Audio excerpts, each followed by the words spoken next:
नमस्कार दोस्तों, समस्याएं आपकी समाधान हमारा के YouTube चैनल में मैं जतिन सहगल आप सभी लोगों का स्वागत करता हूं। दोस्तों, आप में से बहुत सारे लोगों ने बोला था कि आप हमें यह बताइए कि रत्नों का क्या महत्व है और हमें रत्न कब पहनना चाहिए, क्योंकि बहुत सारी भ्रांतियां दोस्तों फैली हुई हैं रत्नों के बारे में। बहुत सारे लोग केवल ये कहते हैं कि लग्नेश, पंचमेश और नवमेश का ही रत्न पहनना चाहिए, या जौन सा ग्रह हमारी कुंडली में योग कारक ग्रह हो उसी का रत्न पहनना चाहिए। पर दोस्तों, ऐसा बिल्कुल भी नहीं है। आप एक भाव से लेकर के 12 भाव तक किसी भी भाव के मालिक का रत्न आप पहन सकते हैं। केवल उसमें सबसे पहले कुंडली में आंकलन करना यह जरूरी होता है कि उसका स्टार लॉर्ड, सब लॉर्ड, सब लॉर्ड कॉम्बिनेशन क्या बताता है। अगर उसका टोटल कृष्णमूर्ति पद्धति में जो टोटल आउटपुट है वो बहुत पॉजिटिव बता रहा है, यानी आपकी वो हेल्थ के लिए भी बहुत अच्छा है, आपकी वेल्थ के लिए बहुत अच्छा है, आपके बच्चों के लिए अच्छा है, आपकी मैरिटल लाइफ के लिए अच्छा है, आपके प्रोफेशन के लिए अच्छा है, तो बहुत बढ़िया हो सकता है। बिल्कुल आप उस रत्न को आप पहन सकते हैं। दोस्तों, इस भ्रांति में बिल्कुल मत आइएगा कि आप जो है अष्टमेश का रत्न नहीं पहन सकते, या सिक्स्थ लॉर्ड का रत्न नहीं पहन सकते, या 12th लॉर्ड का नहीं पहन सकते। जैसा आपके सामने दोस्तों ये जो कुंडली बनी हुई है, ये वृष लगन की कुंडली है। इस कुंडली के अंदर मैं सिर्फ फॉर एन एग्जांपल आपको बता रहा हूं कि अष्टमेश और एकादशेश जो है वो बृहस्पति महाराज बनते हैं, और ऐसे में पौराणिक ज्योतिष में यह बोला जाता है कि सबसे ज्यादा अकारक ग्रह वृष लगन की कुंडली के लिए बृहस्पति होता है। पर दोस्तों, मेरा बिल्कुल ऐसा मानना नहीं है।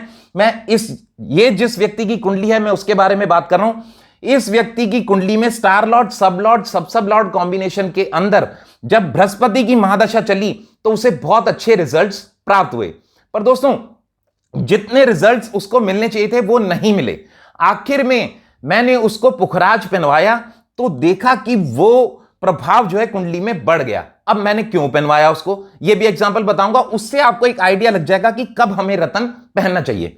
दोस्तों, सबसे बड़ी बात है, कोई भी हमारी ओवरऑल हॉरोस्कोप के अंदर मैक्सिमम एक ग्रह की डिग्री जो है वो 30 जाती है, क्योंकि टोटल अगर हम 12 भाव से मल्टीप्लाई करें तो 360 पृथ्वी 360 डिग्रीज 30-30 डिग्री में हमने डिवाइड किया तब जाकर के बनता है। यानी एक हाउस में एक प्लैनेट की मैक्सिमम डिग्री 30 होती है। जब भी कोई ग्रह, वैसे इसमें ऑड और इवन में माना जाता है, तो वो थोड़ा कुछ लोगों को समझने में डिफिकल्टी हो जाती है कि ऑड राशियों में 0 से 6 डिग्री में जो है वृद्धावस्था वाला माना जाता है, और इवन राशि में 0 से 6 डिग्री वाला बाल अवस्था में माना जाता है। बट टोटल वाइस वर्सा एक ही बात आएगी। इसलिए मैं आपको सिंपली बताने के लिए बता रहा हूं कि फल हमें कब कम मिलता है।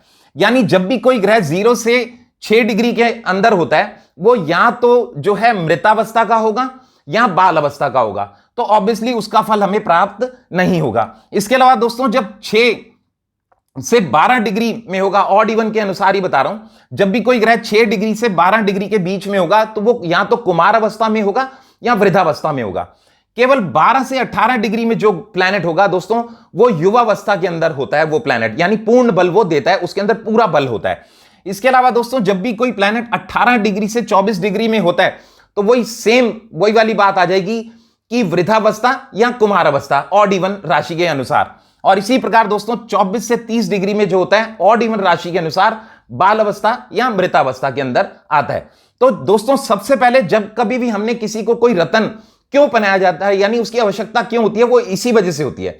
यानी जब कभी आपके ओवरऑल हॉरोस्कोप में आप देखें कि कोई प्लैनेट बहुत अच्छे नक्षत्र में है, कृष्णमूर्ति पद्धति ही हमें केवल बता सकती है कि उसका स्टार लॉर्ड, सब लॉर्ड, सब लॉर्ड कॉम्बिनेशन क्या बताता है। अगर हमें ये पता चलता है कि भाई, फॉर एन एग्जांपल, मैंने इस कुंडली के बारे में ही बात करी, अब इसमें हमें पता चला बृहस्पति की महादशा मिली और बहुत अच्छे नक्षत्र में हमें दिख रहा था, उसको अच्छा फल भी मिलना शुरू हुआ, पर जितना वो एक्सपेक्ट कर रहा था उतना नहीं मिल रहा था। उसका रीजन, क्योंकि वो 29 डिग्री का ये ग्रह है। 29 डिग्री का होने के कारण 24 से 30 डिग्री के लेवल में वो आता है, तो वो मृतावस्था में मान सकते हैं या बाल अवस्था में मान सकते हैं, अकॉर्डिंग टू द जो राशि पड़ती है, ऑड या इवन। तो ऐसे में क्या हुआ, हमने केवल इस व्यक्ति को पुखराज रत्न पहनाया, और पुखराज रत्न पहनाने के कुछ समय बाद ही, एकदम से ऐसा कोई जादू नहीं होता दोस्तों, पुखराज रत्न पहनाने के कुछ समय बाद ही उसको मनोवांछित फल मिलने लग गए, उसके लाभ का मार्ग भी प्रशस्त हो गया। ऐसा बिल्कुल कभी मत सोचिए कि वो ग्रह अकारक है, नहीं पहन सकते, बिल्कुल भी नहीं दोस्तों। आज की डेट में आपको धन की बहुत ज्यादा आवश्यकता होती है, ये जब पौराणिक ज्योतिष में जो है ना इन चीजों को इतना महत्व नहीं दिया गया था, तो जैसे ही उस व्यक्ति को ये रत्न पहनाया तो वो ऑब्वियसली उसके लिए बहुत अच्छे लाभ के मार्ग प्रशस्त होते चले गए और उसको मनोवांछित फल भी मिलने लगे। तो दोस्तों, हमें जब कभी भी सबसे पहले यह चेक करा लेना चाहिए कि हमारी कुंडली के अंदर ओवरऑल में कौन सा ग्रह हमें शुभ फल देने वाला है। यदि वो शुभ फल देने वाला ग्रह 12 से 18 डिग्री में है तो हमें रत्न पहनाने की आवश्यकता नहीं है। बट फॉर एन एग्जाम्पल, वो 12 से 18 डिग्री के बीच में युवावस्था का है, पर या तो वो नीच का हो गया, नीच का होने से क्या हो जाता है कि बल कम हो जाता है, षड बल में उसका बल कम हो जाता है, तब रत्न पहनाना पड़ेगा। या उसका कोई मैलेफिक इंफ्लुएंस आ रहा हो, यानी कोई उसका दुश्मन प्लैनेट या तो उसके साथ बैठा हो या उसके ऊपर दृष्टि दे रहा हो, तो ये संभावनाएं बन जाती हैं, तब हमें रत्न पहनाने की आवश्यकता होती है। अब यहां पर अगर आप नोटिस करें, फॉर एन एग्जांपल मैं आपको बता रहा हूं, इससे आपको एक हल्का फुल्का आइडिया और लग जाएगा कि यहां पर बृहस्पति अच्छा था इस व्यक्ति की कुंडली में, अपनी स्वराशि का भी था, स्ट्रांग था।